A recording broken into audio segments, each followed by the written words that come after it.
In this episode, we talk about money versus happiness, and we do a site review.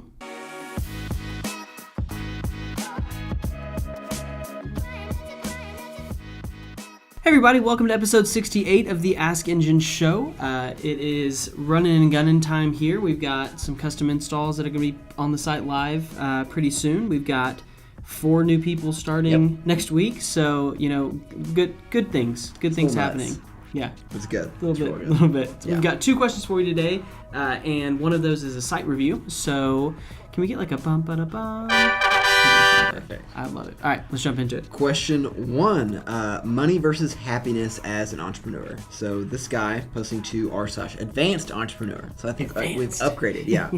He wants to know, like, as an entrepreneur, you focus on one business activity while you're paying everybody else to handle everything, or are you kind of juggling and taking care of all aspects of the business? Mm-hmm. I think it's a balance of both. I mean, I think it's a focus on kind of the KPIs of your business.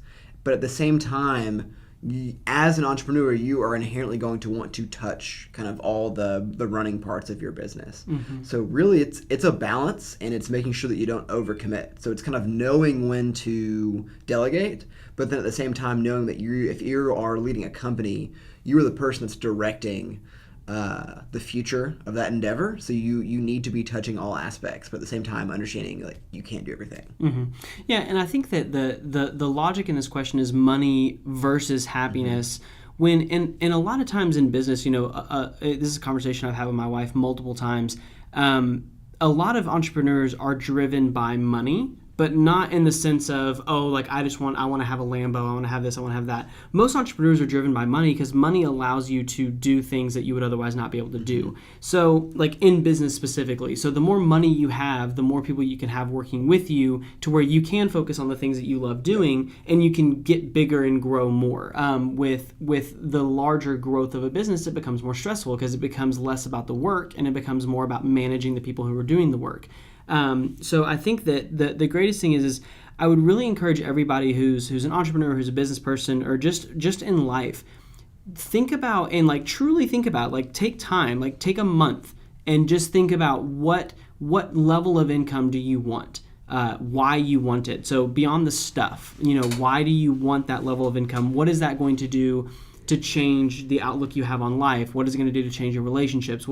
Do a lot of soul searching around money, because typically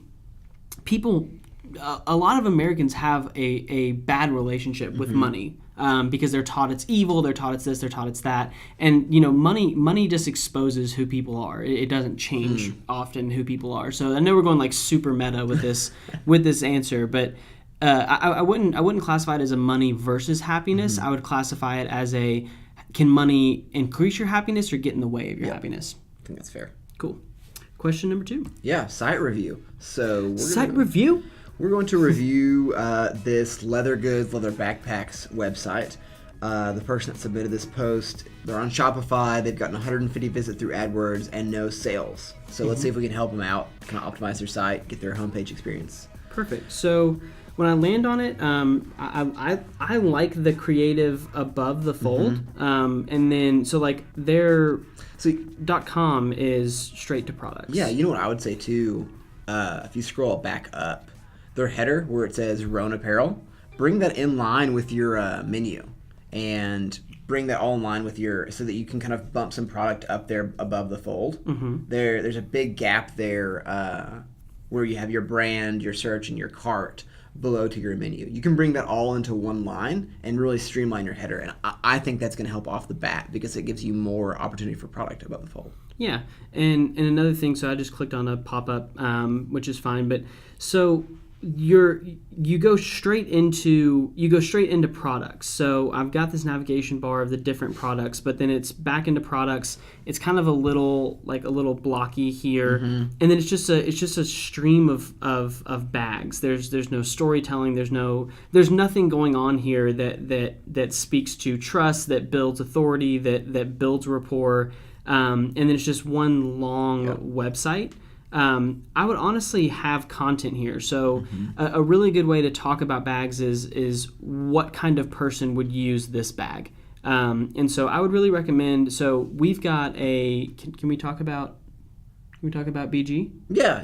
Okay, so we've got a portfolio company that we're going to be working with, or I'm sorry, a client that is part of Engine, that they're selling performance gear. And one thing that they do really well, and let's actually, I don't know if I can go to their site and it'll switch. Nope. So go to beardedgoat.com for y'all watching, and just check out the way that the content is broken up. So when you look at it, it gives you much more of a content feel than it does a buy my stuff feel. When I'm looking at this, it just screams, I'm trying to sell you something. It's not talking about the leather travel bag with shoe compartment and why this is made for entrepreneurs on the go. There's no lifestyle images here. There's nothing here besides a transactional site to me. Which is if you're coming from AdWords, there's no romance there. And Blake mentioned a little bit earlier before, if I'm going to be buying, if I'm going to be spending $100 on a bag, I want signals of trust. I want to see reviews. I want to see something other than just a white background that has length, height, width. I can share the product, and it says both light and durable. This rucksack can be used from anything from hunting to camping to schoolwork. No, it's just... there needs to be a story behind this bag. Talk about the leather itself, the quality of it, how long it's going to last. And I would really focus, too, on proper grammar and focus on making that sentence and paragraph structure look great there. This right now just looks like a blurb that somebody copied and pasted out of their notes on their phone, and that does not build trust. So. Yeah, and you've got a private policy, not a privacy policy. And it's blank. So technically, you're against terms of service here. Shipping and returns, our shipping policy. Okay. So if we anticipate, will be shipped 1 to 3 business days on the order of the sell. So why don't you highlight that on the product page itself? Return policy, return address. Okay, so that's another thing. Is your return address is a factory commercial building in China. That's gonna distract a lot of people. If you're selling in the U.S., I would recommend having at least a PO box or something that people can send stuff back to. That's just kind of another thing that I'm looking at. Privacy policy. Okay. So this privacy policy is the privacy policy. Yeah. So Shopify gives you a privacy policy, which is okay. It's good to use. I would customize it a little bit. I would recommend customizing it a little bit. Make it fit your brand, your product, and how you want to serve your customers. The interests of our customers are always the top priority for us, so we hope you'll enjoy our products as much as we enjoy making them available to you. So those are the first things I'm looking at, is just making your site just a little bit more friendly, less transactional, putting up some form of content around each one of these bags, and then retargeting. So the last thing I'll finish with is, even if someone's coming from Google, so you're harvesting that demand, I would still recommend number one, understanding the keywords that you're using. Are they leading to intent to purchase? And then secondly, you need to be retargeting them across multiple channels. So placing a pixel on your site, making sure that it's firing correctly. Let's see. Did you check his pixel health? All right. View content's not. So he's got to create a product catalog. He's got page view. He's got schema, so that's good.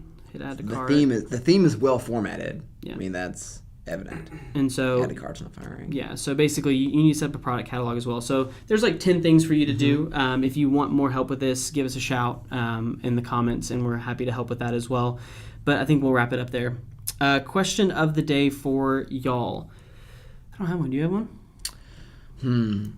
Speaking of trust badges, I would like to see our audiences, the trust badges that they're using on their sites, and if they're working or if they have complaints about them. Perfect. Thank you all for watching, and we will talk to you tomorrow.